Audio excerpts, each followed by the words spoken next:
y por la información que manejamos, las encuestas le sonríen a usted. Digo, ¿esto es un mérito suyo o es el mérito que hace el gobierno que lo termina favoreciendo? Yo creo que hay un poco de todo. Creo que cuando la gente ve que todos los poderosos atacan a alguien, se ponen al lado del menos poderoso. Y creo que en ese sentido la gente cree que es injusto que se junten tantos para ver de ponerme piedras en el camino, de proscribirme, de no dejarme competir. Y eso ha hecho que la gente se ponga al lado de alguien que siempre ha dado la cara. Y creo que también que el gobierno haya prometido tantos cambios, haya prometido tantas cosas, y hoy día vemos cómo los que eran funcionarios del gobierno nuestro, que la gente ya quería que cambien, no han cambiado y siguen estando al lado de ellos, la gente también se da cuenta que en las elecciones esa gente decía estar al lado mío, pero estaba al lado mío con un puñal para clavármelo en la espalda. Ahora, Walter, a ver, una cosa que realmente se la quería preguntar. ¿Usted siente que el cambio era Urtubey o usted era el cambio? Yo estoy convencido que yo era el cambio porque yo tengo mi personalidad, tengo mi impronta. Yo me inicié en la política muchos años antes que Juan Carlos Romero. Yo conducí un sector importante del peronismo provincial mucho antes que él acceda a los primeros cargos electorales. Por lo tanto, tengo mi identidad, mi historia, mi trayectoria, mis luchas. Claro. En cambio, Urtubey inició sus pasos políticos siendo funcionario del gobierno nuestro. Estuvo 11 años y 6 meses en el gobierno. Los últimos 6 meses se alejó, hizo un frente con otros partidos y nos cuestionó duramente. Y la gente le creyó que era diferente, creyó que era distinto, y hoy día está viendo más de lo mismo con menos capacidad de hacer. ¿Cuál sería la alternativa entonces? Bueno, yo he planteado cuando era candidato que para el departamento San Martín debía haber una política diferencial, que se tenía que enmarcar en leyes concretas que, por ejemplo, exceptúe de impuesto a la gran mayoría de los habitantes del departamento San Martín, no le ponga impuesto a aquellas inversiones que generen fuentes de trabajo genuinas, que los ciudadanos no paguen el impuesto inmobiliario, no paguen la luz y el agua como reivindicación a lo mucho que le dieron al conjunto de la Argentina por un plazo de 5 años, y si estos 5 años no alcanzaban, 5 años más. Si después de todo eso ya no se andaba, entonces había que ver que el problema estaba también adentro, pero había que ponerles herramientas y luego también acompañar con créditos a tasas accesibles, con tasas diferenciadas, con tasas subsidiadas. ¿Para qué? Para que los mismos ciudadanos del departamento que tienen grandes capacidades e ideas puedan llevarla adelante con plata que la puedan luego devolver. Si uno le pone los intereses que hoy están dando los bancos, es imposible. Y yo digo, se distanció el gobierno porque yo no me distancié, yo siempre vine. Pero era parte de un gobierno que se distanció, pagué las consecuencias. Yo digo que sobre mi lomo vinieron los azotes que le dieron al conjunto del gobierno y no se pararon de que yo sí venía, ponía mi cara, buscaba plantear nuevas ideas y acepto ese castigo.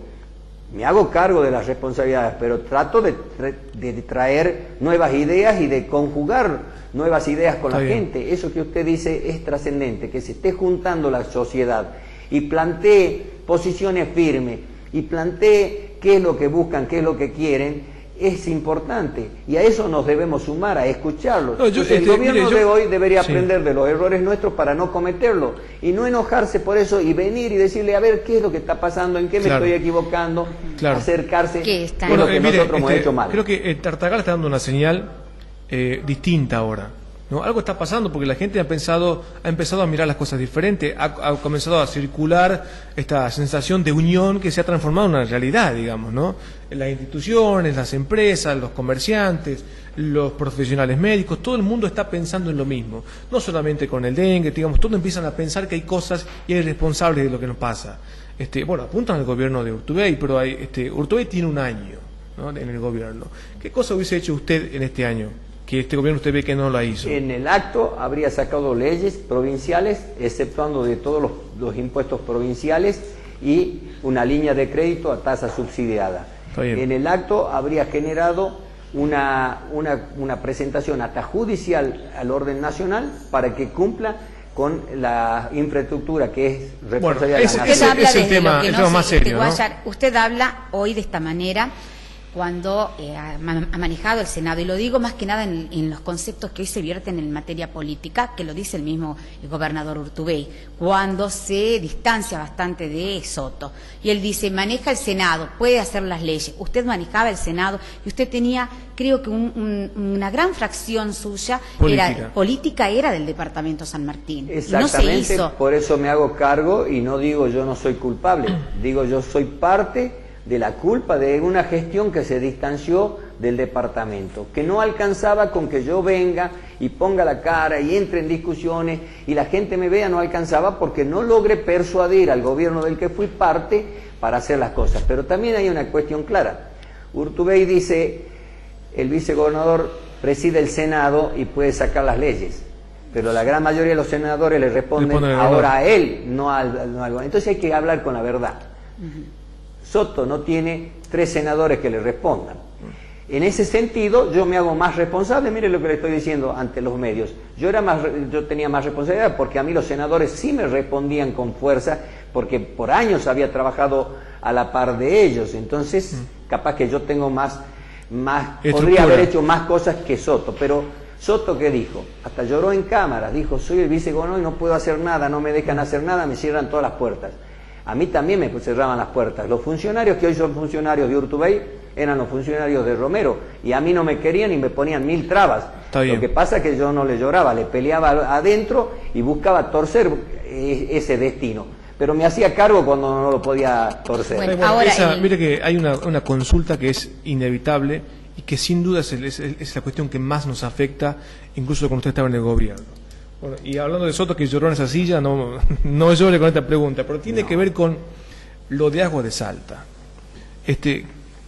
¿Qué cosa suprema persiste en el cambio de los gobiernos para que Agua de Salta continúe sin inversiones, poniendo en riesgo la salud de la población? Aquí tenemos en este momento, no son pozos, son cráteres, han desaparecido calles porque no hay inversión de cloacas, las obras no se hacen, la gente no puede... Mire, este es el panorama en gran parte de la ciudad. Ese es Tomás Ría. ¿Usted se imagina cómo la gente puede vivir en esas condiciones?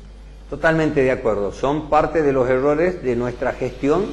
Me hago cargo, ya me han castigado, no me castiguen toda la vida por lo mismo. Ya cuando uno ha cumplido una condena por un error, ya cuando salió del castigo ya está suelto. Uno es responsable siempre. Pero yo lo que le digo, yo planteaba que iba a haber cambios y Urtubey planteaba que iba a desaparecer Agua de Salta y que iba a volver al Estado. Yo decía que iba Agua de Salta a cumplimentar lo que estaba por convenio, porque si en 90 días no cumplimentaba, iba a actuar la justicia y, por supuesto, con la justicia y la ley en la mano y la decisión política, nos íbamos a hacer cargo de lo que ellos no se estaban haciendo cargo. Él planteaba con más fuerza todavía, él decía, no, directamente se va Agua de Salta.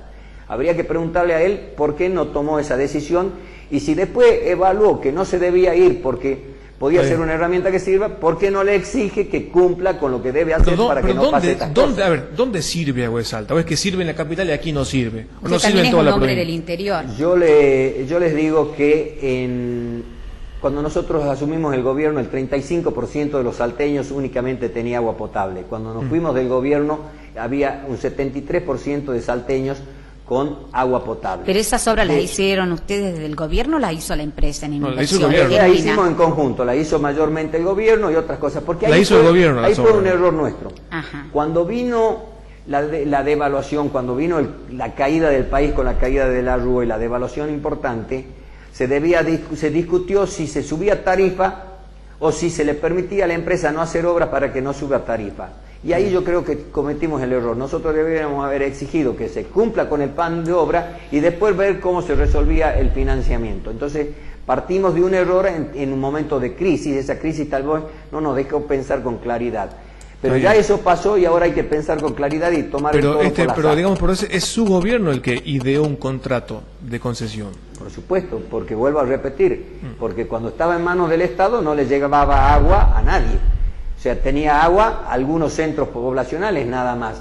Cuando el agua era del Estado, no estaba en mejor situación que ahora. En mi pueblo no había agua potable, no había luz, no había un montón de cosas. Entonces, hubo avances pero esos avances luego se fueron deteriorando porque se dejó de hacer inversión y se dejó de controlar. Está perfecto, Yo digo, pero... ¿qué es lo que se comprometió? Lo que se comprometió debe hacerse. Así. Entonces, nosotros ya hemos cometido errores y esos errores deben servir de experiencia al gobierno de hoy para que no cometa los mismos errores. Está bien. Bueno, ¿quiénes son los dirigentes que lo acompañan aquí en el departamento? Y vamos a ir viendo. Yo digo ¿Tiene dirigentes que lo acompañan o le tienen prohibido acompañarlo? No, porque tiene que hacer la estrategia, no se olvide, que si no hay interna tiene que salir por fuera. ¿Se ríe de lo No, prohibido? no, porque si no hay interna yo voy a volver a proponer que compitamos como se compitió en el 2003 en el orden nacional, cuando compitió Rodríguez Sá, Néstor Kirchner y el tercer candidato era Carlos Menem.